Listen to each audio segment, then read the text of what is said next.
Good morning, dear students. In the last class, I have taught you about good behavior of an agent, how you are going to measure the performance of the agent. So, that is what I have taught you in the last class. And I have even taught you the different definitions that is possibly to come for the exams, like what is rational agent, what is autonomy, what is irrational agent.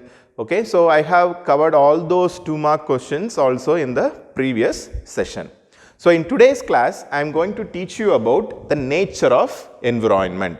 So we know an agent is nothing but a machine, and in the last class I taught you like agent is the one that gets the input from the environment and it acts on the environment with the help of actuators.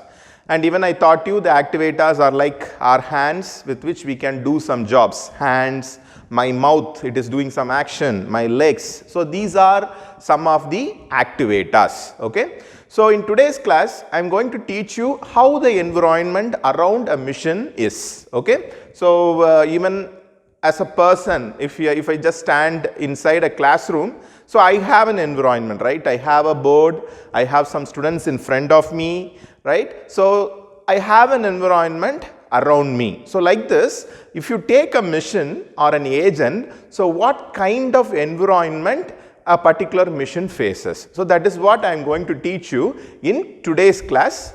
Different environments. Okay. So if you see the nature of environment, I am going to cover 2 topics inside this. So the first one is specifying the task environment and the properties of task environment. So the task environment is nothing but an environment where an agent is supposed to do some job. That's why here it means as task environment. Okay. So first I am going to specify the task environment. Second, I am going to teach you the properties of task environment. Okay, let's see the first one, that is specifying the task environment.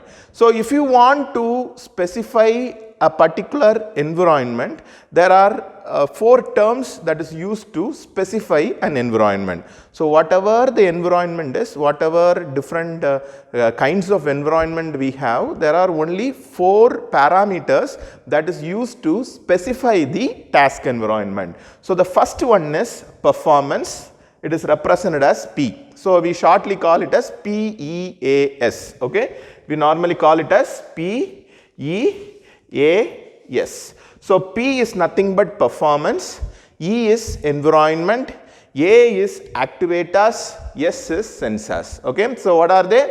P is called as performance, E stands for the environment around me, A stands for actuators, that is hands, legs. So those are actuators, and S represents the sensors. Sensors are nothing but that by which we get the input. My ears are sensors, my tongue is a sensor which can taste, my skin is a sensor which can sense some inputs, right?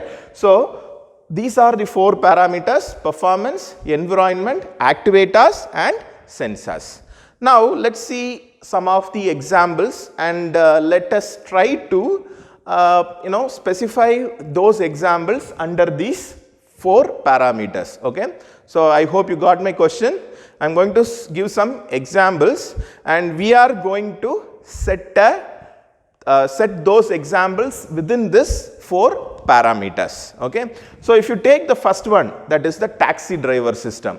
So if you take this taxi driver system, so taxi driver system is nothing but, I need to go to Chennai today, so I may be hiring a taxi. Okay, so that is the example. Okay, taxi driver system, I have just hired a taxi to go to Chennai today. So what will be the performance that I expect in a taxi driver system? What is the performance when you are traveling? What you expect? Comfort, right? Then reaching the destination in time.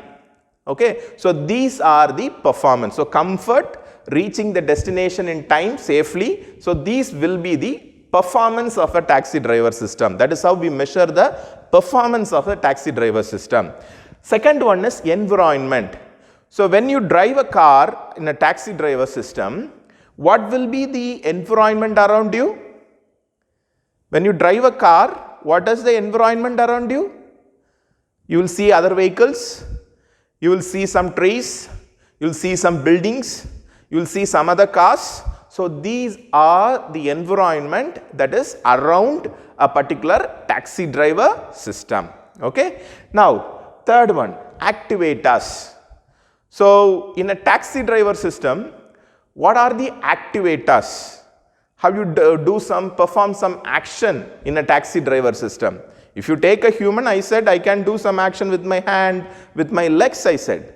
So if I take a taxi driver system in a taxi, what are the activators? How you move the taxi? How you move a car? With the help of accelerator. It does some action, right? It moves the vehicle. So accelerator, I need a clutch, I need a brakes. So when I apply the brake, it stops the car. So these are some of the activators. So brake, clutch, accelerators. So these are some activators in a taxi driver system. Then what is sensors in a car? So like when you meet with an accident, of course the airbag comes in. Yeah, so we have airbag, SRS system, ABS system. So there are many sensors that are used in cars.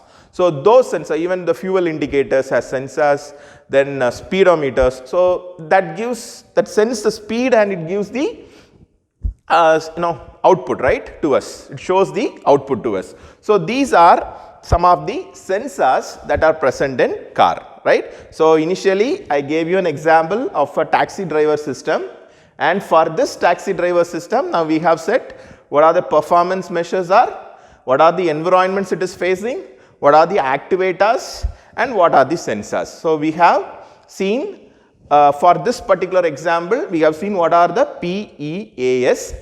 Okay. So similarly, you can set the PEAS for the medical diagnosis system also. So medical diagnosis system, if you see performance, the patient must get cured. Okay. So that will be the performance. What will be the environment? Environment in a medical diagnosis system, if you see patients around me, right? Doctors, nurses, instruments. So these are the environments in a medical diagnosis system. What are the activators? So activators, if you see, medical diagnosis system is nothing but a computer, in front of which you are saying that I am suffering from fever. Then immediately the machine will ask you some questions. How long you are facing, suffering from fever, right? So we have to give the input to a computer, and that computer will be giving you finally a medicine. It will diagnose, oh, you are facing fever around 101 degrees for 5 days. So it may be a dengue or it may be some other fever, illness. You have to consult a doctor, or you please take these medicines.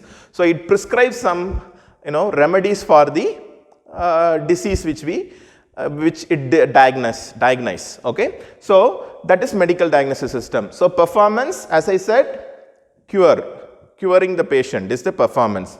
What is the environment? I have many patients around me. They are waiting in line to make an entry in the in the medical diagnosis system. What are the activators? Activators here is nothing but a keyboard.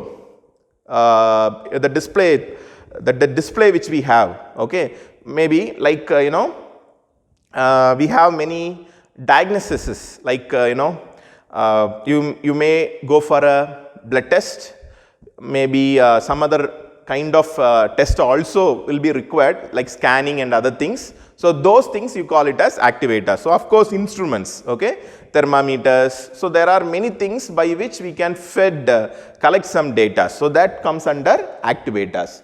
Then sensors, if you see the input that we give, that is said to be the sensors. If you didn't give the input via keyboard, the machine doesn't know anything. So the input you call it as sensors, yes. Okay. So like this, even you can take a robo soccer player. For the robo soccer player, what is the performance? I have to get a goal. When I play football, I need to get some goals. So that is the performance. What is the environment? Many other players will be there. Of course, it is a ground surrounded with audience. What will be the activators? I can just kick the ball in my legs, of course with my head. So that are the activators. And what are the sensors? Sensors, if you take robo soccer player as a mission, of course the cameras.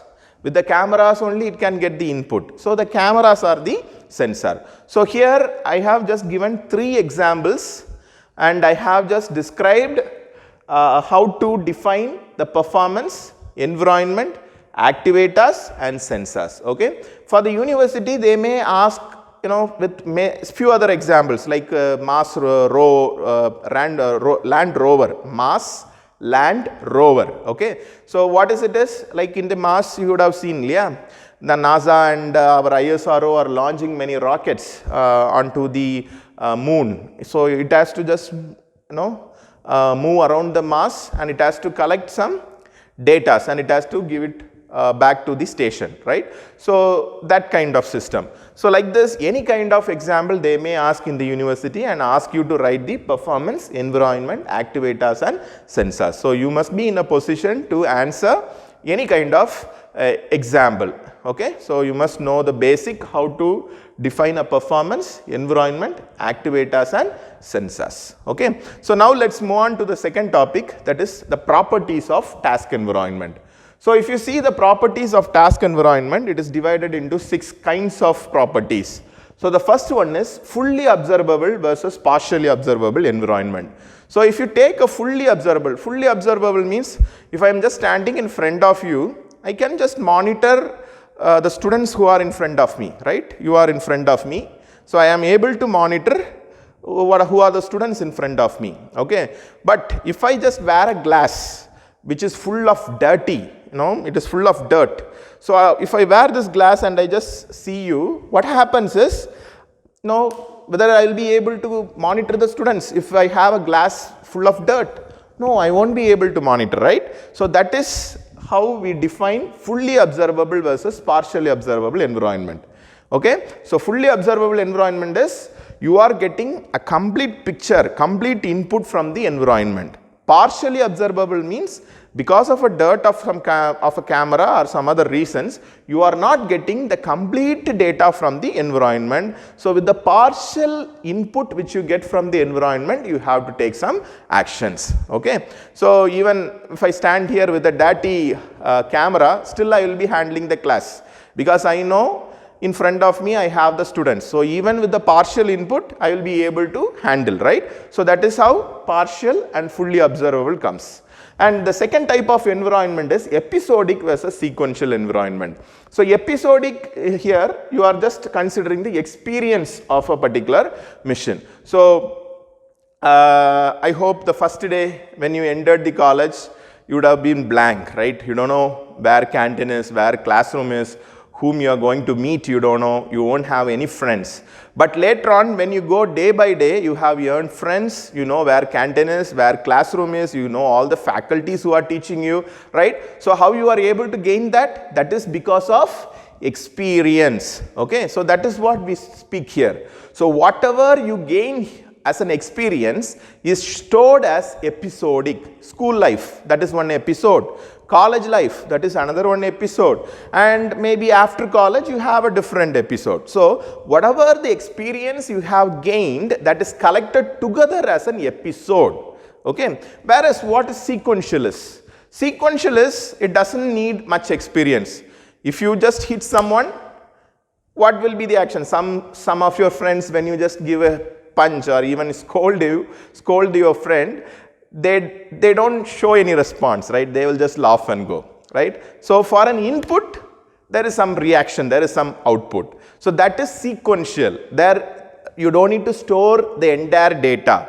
For a single input, a single output is there. That you call it as sequential. Whereas episodic is collection of all the inputs, that is the collection of all the experience together. And further, you are going to give a single output. So that you call it as episodic. Okay.